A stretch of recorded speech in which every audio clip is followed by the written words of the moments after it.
Dan sekarang kita akan belajar dari perempuan solehah pada zaman sekarang. Pada zaman sekarang, ini saya juga punya banyak pilihan nih. Siapa nih yang saya mau ceritakan ini ya? Hubabah Maryam. Hubabah Maryam, teman-teman saudara sekalian. Guru saya jumpa sama beliau ketika beliau datang ke Indonesia. Jadi beliau sebenarnya kakaknya Hubabah Nur, guru saya. Saya belajar di Tarim, Hadramaut, Yaman selama kurang lebih 4,5 tahun di bawah asuhan Hubabah Nur bintil Habib Muhammad bin Abdullah Al-Haddar. Nah, Hubabah Nur ini punya kakak lain ibu, Hubabah Maryam, yang adalah istri dari seorang ulama terkemuka di Madinah. Ya, alhamdulillah masih hidup sampai dengan sekarang. Namanya Habib Zain bin Smith. Mudah-mudahan Allah panjangkan usia beliau dalam sehat afiat, insyaallah. Amin. Ini Hubabah Maryam ini, teman-teman saudara sekalian, itu seorang perempuan yang kalau tadi kamu belajar dari Yukabit tentang bagaimana hablum minallah yang terjalin begitu akrab, yang terjalin begitu erat, yang terjalin begitu indahnya, saya ingin memperkenalkan Hubabah Maryam adalah seseorang yang memiliki hablum minallah, hablum minannas yang begitu indah. Beliau itu kayak gak pernah mikirin diri sendiri, yang dipikirin orang aja. Sampai-sampai begitu masuk ke Indonesia nih, misalnya datang dari Madinah ya beliau, saya jemput di bandara. Itu pertanyaan beliau udah langsung, Halimah, saya mau nuker duit di mana nih? Standar. Hampir semua orang kalau pergi ke negara asing nyari tukeran duit, kan gitu ya? Nyari money changer. Tahu saya, semuanya juga pasti kayak gitu. Cuman yang beda, kalau kamu nukerin duit mau apa? Mau belanja pasti. Hubabah Maryam, Halimah, saya nanti tolong ya tukerin duitnya nih ya. Tapi tukerin duitnya jangan gede-gede. Maksudnya jangan pecahan 100 ribuan gitu. Emang berapa pecahan berapa Bapak? Yang cukup buat makan sekali makan gitu. Makan sama lauk pauknya. Saya bilang ya 20 ribu udah enak kayaknya Bapak. Ya udah kalau gitu tukerin segituan. Buat apa Bapak? Buat sedekah nak. Sampai Hubabah tuh pernah bilang sama saya, kamu beruntung loh Halimah tinggal di Indonesia. Saya bilang, emang kenapa Hubabah? Di Indonesia banyak pengemis. Lah, heran banget saya. Baru ini saya dengar ada orang yang menganggap keberuntungan saya tinggal di Indonesia adalah karena di Indonesia banyak pengemis. Aneh banget kan? Saya bilang, maksud Hubabah gini, iya di negeri kamu tuh kan banyak orang miskin, banyak orang fakir miskin. Iya oke, itu betul, itu fakta. Tapi maksud saya, apa keberuntungan saya di sana gitu? Kata Hubabah, kamu nggak susah-susah nak, kalau mau sedekah kan enak. Saya kalau mau sedekah ya Allah, meski pergi dulu ke haram, mesti pergi dulu ke Masjid Nabawi untuk bisa nyari orang miskin. Tetangga nggak ada. Kalau kamu bahkan di rumah bisa diketuk pintu. Apalagi kalau Jumat pagi, banyak bener yang ngetuk pintu saya. Assalamualaikum Bu Haji, sedekahnya Bu Haji gitu. Teman-teman sekalian saya muliakan, seneng bersedekah di luar nalar. Saya nggak pernah ketemu orang lebih seneng berbagi daripada Hubabah Maryam. Nanti tuh beliau seringkali diundang makan di rumah orang-orang yang mampu, tentu saja ya, orang-orang kaya gitu kan, dari kalangan pengusaha, dari kalangan orang-orang yang memang berharap keberkahan dari beliau gitu. Itu nanti kalau beliau ke tempat orang tersebut, itu udah janjian mas saya, Halimah nanti kamu pergi ke dapurnya, tanya-tanya sama pembantu di rumah tersebut berapa banyak orang yang kerja di situ, yang kerja jadi pembantu, tukang cuci.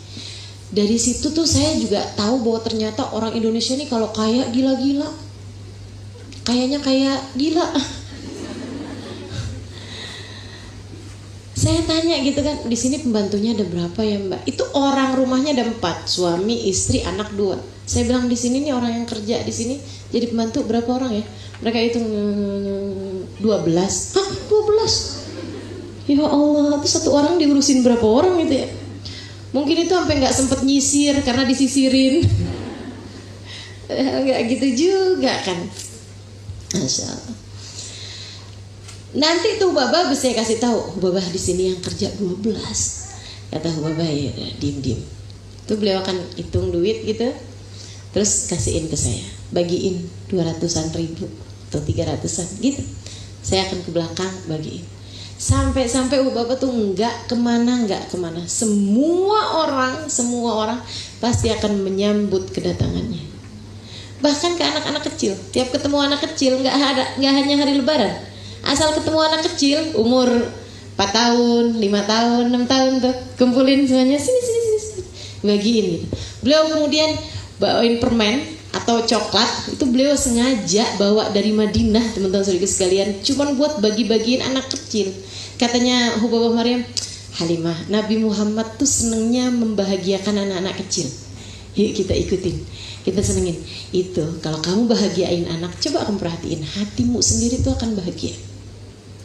Dan memang subhanallah, beliau akan bagiin anak-anak kecil uang 20 ribuan, ngasih permen, ngasih coklat gitu, sehingga dicintai sama semua orang. Gak pernah ketemu orang gak cinta sama Mbak Maryam. Mau yang udah kenal ataupun yang belum kenal, semuanya akan dibuat terkesima, terpesona, tercengang dengan akhlak mulianya beliau, teman-teman sedikit sekalian. Beliau akan tertawa, beliau akan hibur hati orang, beliau akan sampai kalau kita bertamu di rumah beliau, itu beliau suapin satu-satu tamunya. Bukan hanya kepada yang kenal, siapapun aja bertamu di rumah beliau pasti bakal disuapin sama beliau. Sayang aja beliau udah meninggal. Kalau nggak sih mau ajakin ya teman-teman ke Madinah.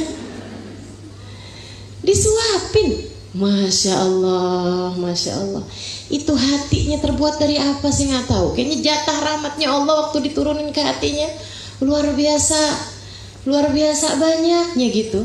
Sampai dengan rasa hati penuh kasih sayang itu, beliau menebarkan kasih sayang Allah di atas muka buminya tanpa terkecuali. Semua mendapatkan jatah kasih sayang dari Hubabah Maryam tanpa terkecuali. Satu hari beliau ngajakin saya belanja. Ya Halimah, saya nih mau ada anak saya yang saya kawinin. Mau ngawinin anak. Jadi Bapak mau beli apa? Saya bilang, saya mau beli kain buat nanti dibikin baju gitu, gaun-gaun gitu, untuk acara hari-hari sudah pernikahan kan perlu banyak gaun gitu ya, orang di negeri sana. Akhirnya saya bilang, ayo deh berangkatlah. Saya sama beliau, sama ada kawan saya lagi satu yang nunjukin tempat-tempat di Jakarta lah gitu ya. Di tengah jalan, Hubabah kemudian buka tasnya terus, aduh gimana nih, Halimah kamu bawa uang? Enggak juga Hubabah, saya baru pulang dari Tarim waktu itu, enggak punya banyak uang juga gitu ya. Jadi saya bilang, emang kenapa Hubabah? Kata Hubabah, saya ketinggalan dompet, saya nggak bawa duit. Lah gimana sih ceritanya nih? Orang mau belanja malah kagak bawa duit. Nggak lama kemudian, terus teman saya bilang gitu. Dia bilang, saya ada Hubabah, nanti bisa pakai uang saya dulu, nanti Hubabah bisa transfer ke saya. Oh iya, nanti Hubabah bisa kasih uangnya sama saya. Oh udah alhamdulillah kalau gitu, udah nggak usah balik, kata Hubabah gitu. Jalan nih, nggak lama teman-teman sekalian, ada pengemis di jalanan tuh, di lampu merah. Ada lampu merah tuh kan, ada pengemis di jalanan gitu ya, ngetuk pintu. Hubabah langsung dibuka pintunya, beliau kemudian sedekah. Saya bilang, Hubabah, katanya nggak bawa duit, kan bilangnya tadi nggak bawa duit. Terus beliau dengan santainya bilang, kalau duit yang sedekah nggak pernah ketinggalan. Saya sampai bengong setengah mati, ada gitu orang niatnya belanja, duit belanja ketinggalan, tapi duit sedekah nggak ketinggalan. Bagaimana denganmu?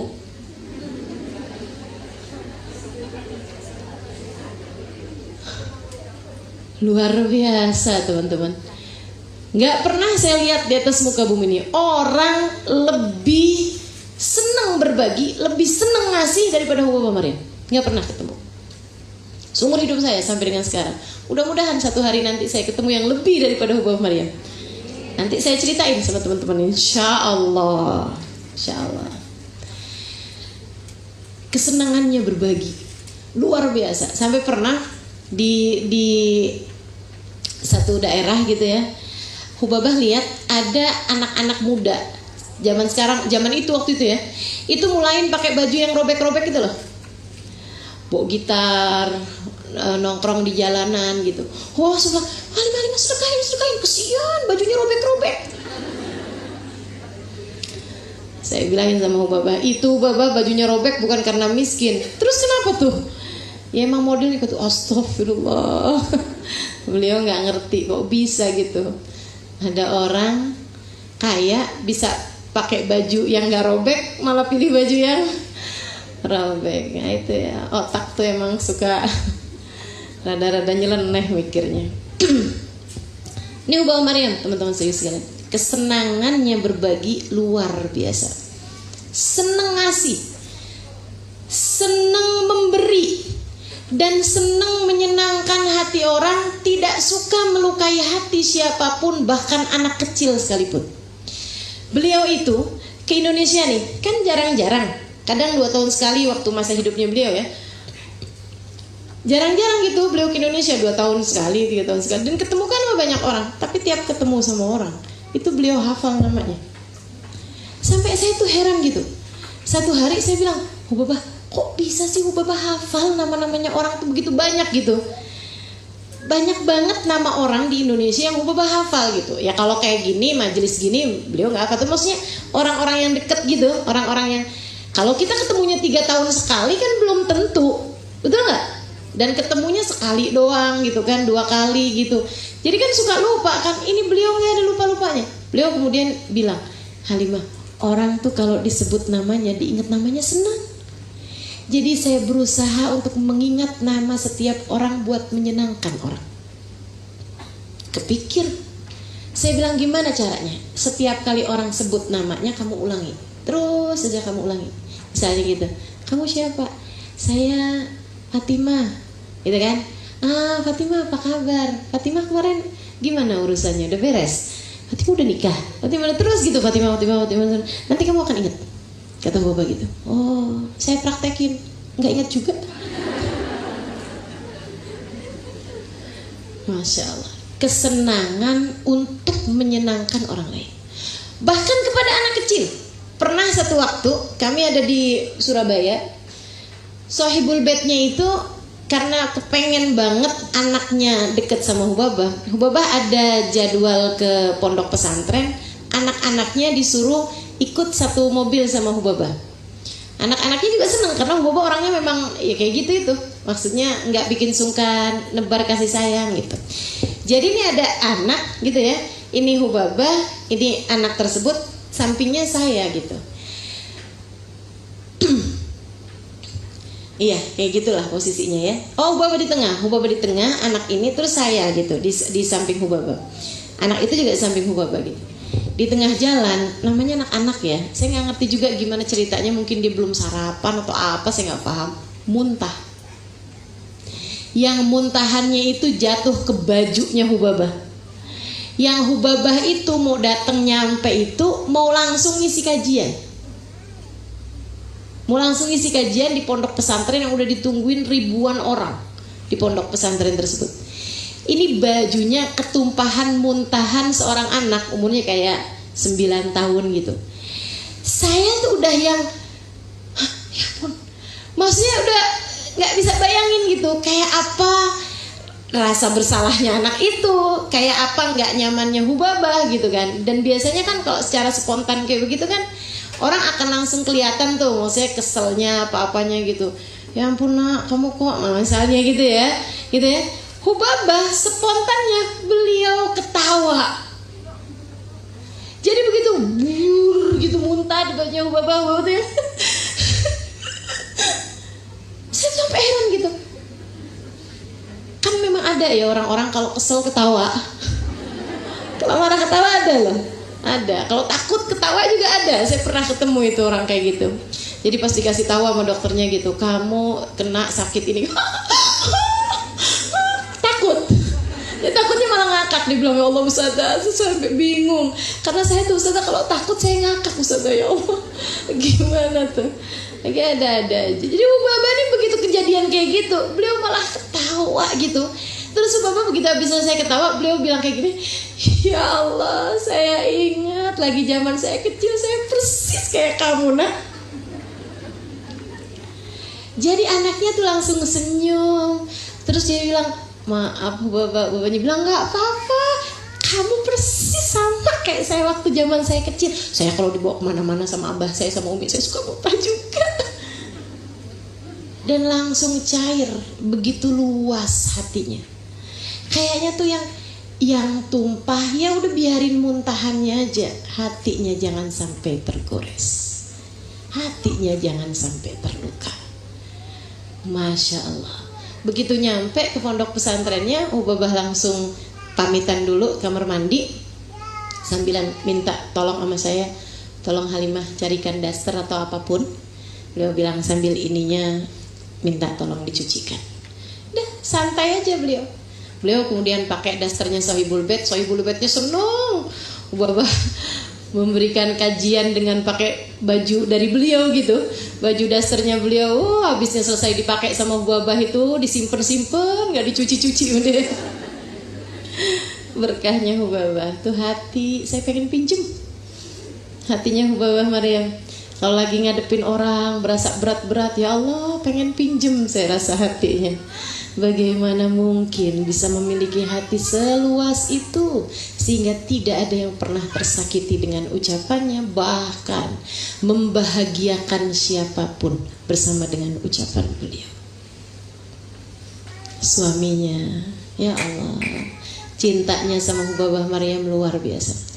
Beberapa tahun sesudah Ubabah Maryam meninggal, saya berjumpa dengan beliau. Saya bilang, Habib, kuluna mushtaqin lakum. Semua orang nih di Indonesia nih pada kangen semua Habib. Masa mata setuju indana. Saya bilang kapan nih Habib mau datang nih ke kita nih. Kita udah kangen semua Habib gitu. Udah tua ya, udah 70-an, 75-an mungkin, sekarang udah 80-an saya rasa. Saya bilang kapan Habib mau datang nih, kita semuanya rindu gitu. Habib Zain kemudian bilang, sejak meninggalnya Ubabah Maryam istri saya, dia bilang, saya nggak bersemangat lagi untuk pergi kemanapun. Semua tempat hanya akan mengingatkan saya kepadanya. Jadinya saya sedih kalau pergi kemana-mana. Saya jadi mikir, suami saya kalau saya meninggal kira-kira gitu enggak ya? Ya Allah, tercinta di hati suami. Ya gimana enggak gitu? Orang modelnya kayak begitu loh. Menyenangkan hati siapapun, yang nggak kenal aja bisa disuapin. Anak kecil yang muntah aja bisa disenyumin dengan sebegitu indahnya perlakuan beliau gitu. Gimana dengan suaminya, gimana dengan anak-anaknya. Sampai beliau itu ada satu ini ya. Jadi anaknya, ada anak perempuan yang terakhir, masih ada lagi anak laki-laki yang terakhir. Jadi anak perempuan yang terakhir itu kakak-kakaknya semua udah menikah di usia 20-an tahun. Tapi si adik nih, si yang paling kecil ini, dia berusia udah sekitar 23-24an tahun gitu dan belum menikah. Beberapa kali ada yang melamar tapi gak jadi, beberapa kali ada yang melamar gitu tapi gak jadi gitu.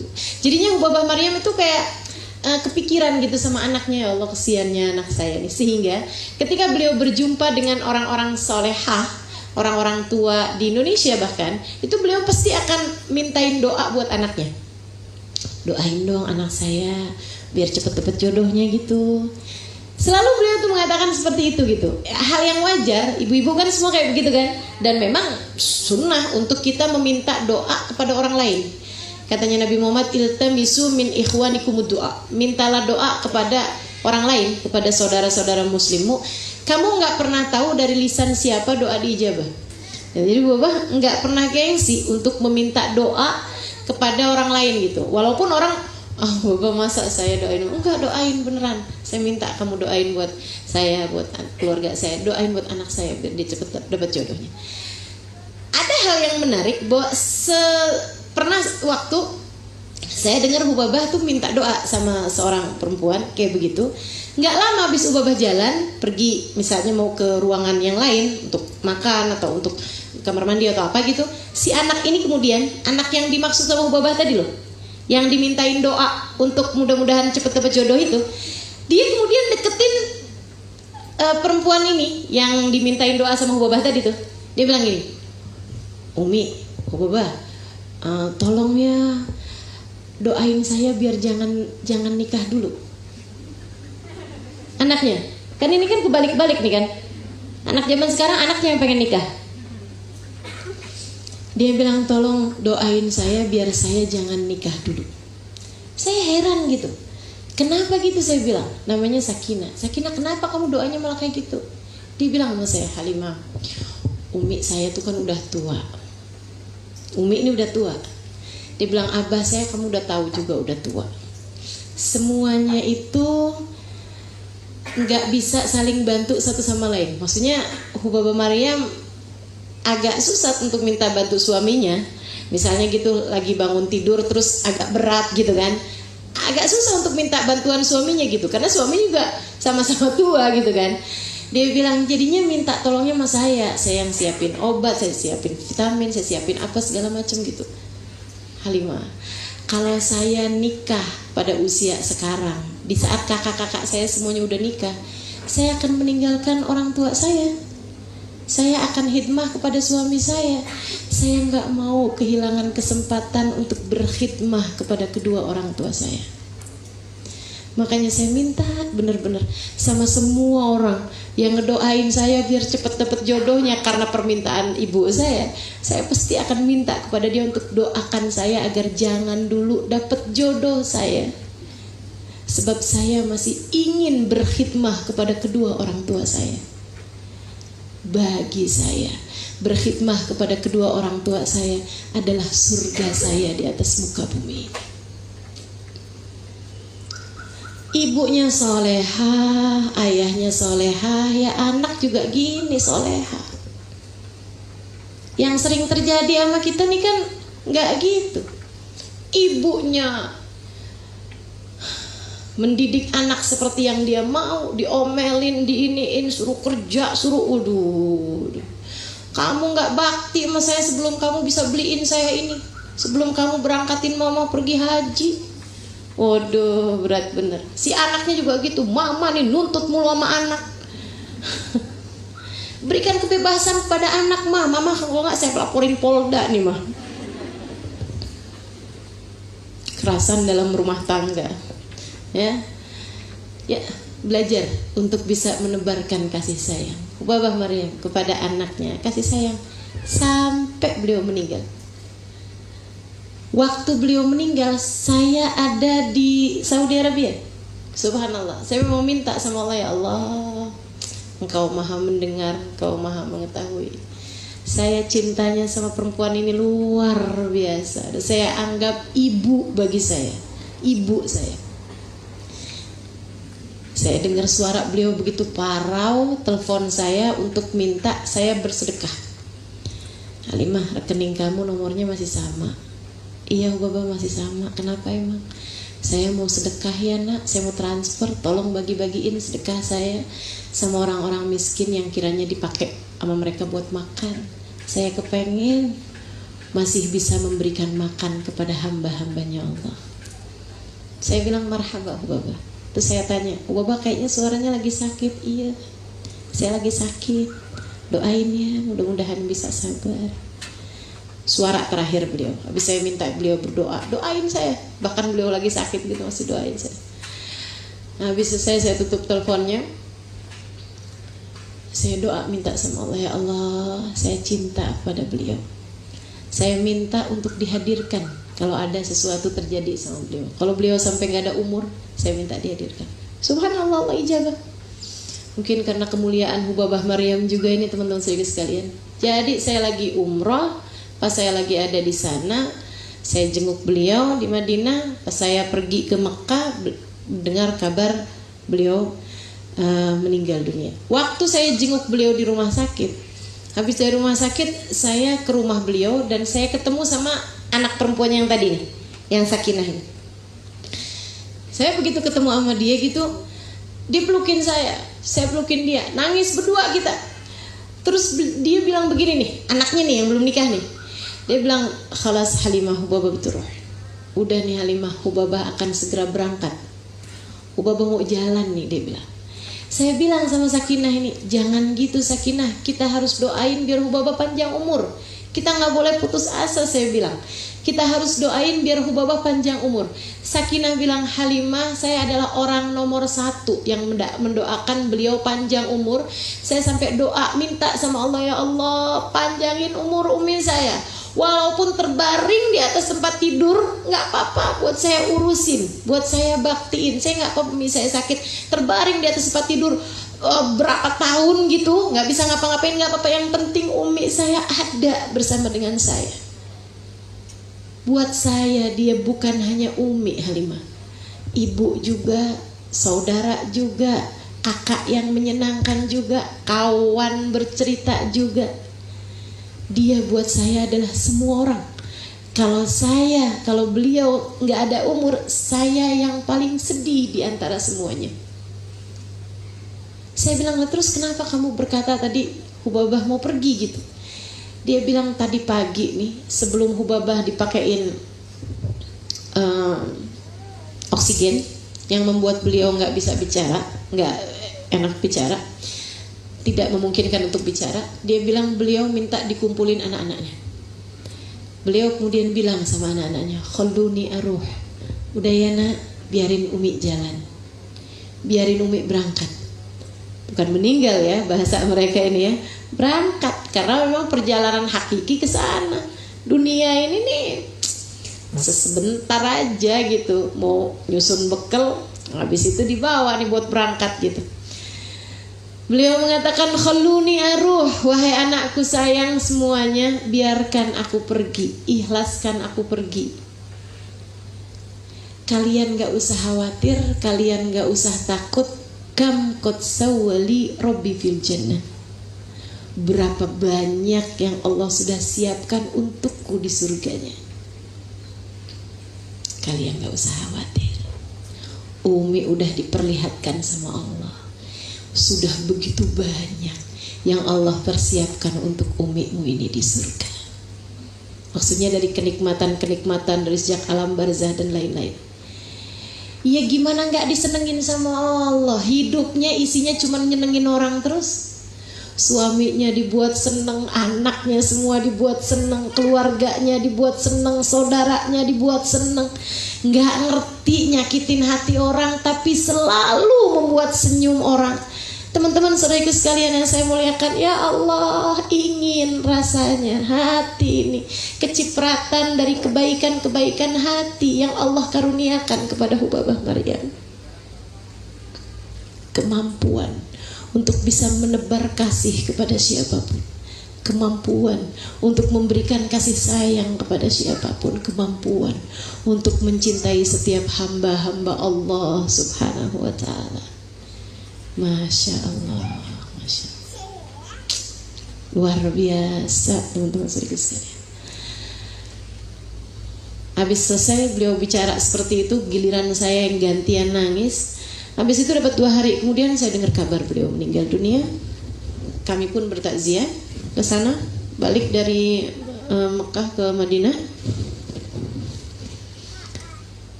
Dan setiap kali saya datang ke Madinah, anak-anaknya selalu punya cerita. Termasuk cerita ini nih, yang diceritakan oleh salah satu putrinya, yang lain, bukan yang ini ya, bukan yang tadi saya ceritain. Beliau cerita, dia nanya sama saya gini, Halimah, Bahwa Maryam kan dulu sayang sama kamu, dekat sama kamu. Saya bilang iya. Kamu pernah mimpi Bahwa Maryam nggak? Nggak pernah. Saya bilang gak pernah saya mimpi Bahwa Maryam, sampai saya sedih gitu. Karena saya gak pernah mimpi beliau gitu. Padahal cukup dekat gitu kan. Katanya putrinya, sama, kita anak-anaknya gak pernah mimpi. Akan tetapi Halimah subhanallah, Bahwa Maryam gak pernah ninggalin kita semuanya. Benar-benar ya yang Allah SWT bilang, wala tahsabannal ladina qutilu fi sabilillahi amwata bal ahya'un 'inda rabbihim yurzaqun farihina bima atahumullah min fadlih wa yastabshiruna billadina apa tuh lam yalhaqu bihim alla khaufun 'alaihim wa lahum yahzanun.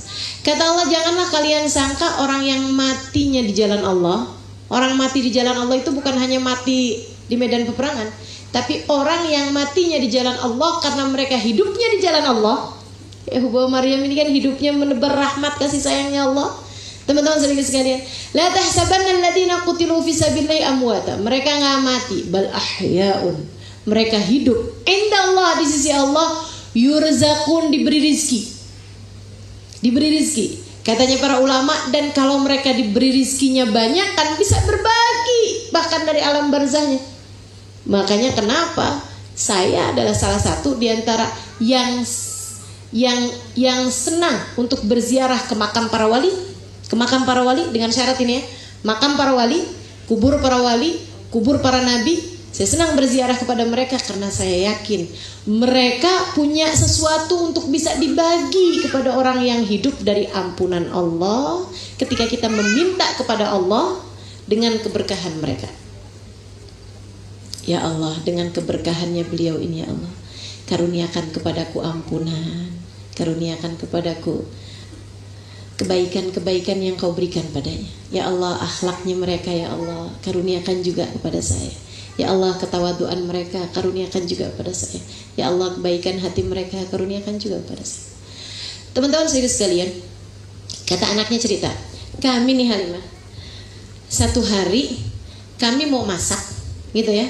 Terus kami ingat beberapa hari mau masak gitu, kami ingat ada satu bumbu yang Hubabah itu dapat dari Indonesia. Beliau kalau masak itu selalu pakai bumbu itu, entah mungkin daun salam atau apa yang nggak ada di sana gitu. Kami cari tuh bumbu itu nggak ketemu. Padahal rencananya kami berapa kali tuh asalnya waktu itu sempat lihat gitu tuh bumbu ada di dapur gitu. Mau kami buang karena kami nggak biasa menggunakannya. Akan tapi kami pikir, oh ini punyanya Hubba Maryam, sayang-sayang nih kalau dibuang, punyanya Umi nih.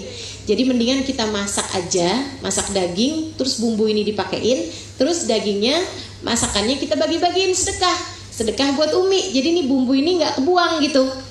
Mereka udah sepakat kayak begitu, mau masak bumbunya nggak ketemu, sampai akhirnya ya udah deh gitu, udah nggak jadi masak tuh hari, udah besok aja nanti kita cari lagi, kita baru akan masak. Dia bilang pagi hari Halimah, telepon di rumah nih berdering, saya angkat dari kerabat jauh kami, entah mungkin sepupu Hubabah Maryam, pokoknya di kerabat jauh gitu. Dia bilang kayak begini, saya tadi malam dimimpiin ibu kalian Hubabah Maryam. Dia bilang sesuatu perkataan saya nggak ngerti. Dia bilang tapi karena ini pesan jadi saya sampein aja. Apa pesannya?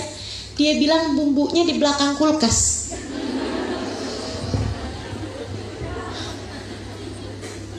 Bumbunya di belakang kulkas, dikasih tahu dari alam barzah, teman-teman. Luar biasa bener. Dia bilang kali yang lain, dia bilang kami itu kalau bulan Ramadan setiap di awal Ramadan kami akan bikin syurbah banyak-banyak, bubur kambing. Kami akan bikin banyak-banyak, kemudian kami simpen gitu ya, kayak sepanci kecil disimpan gitu, diikat gitu, masukin ke freezer.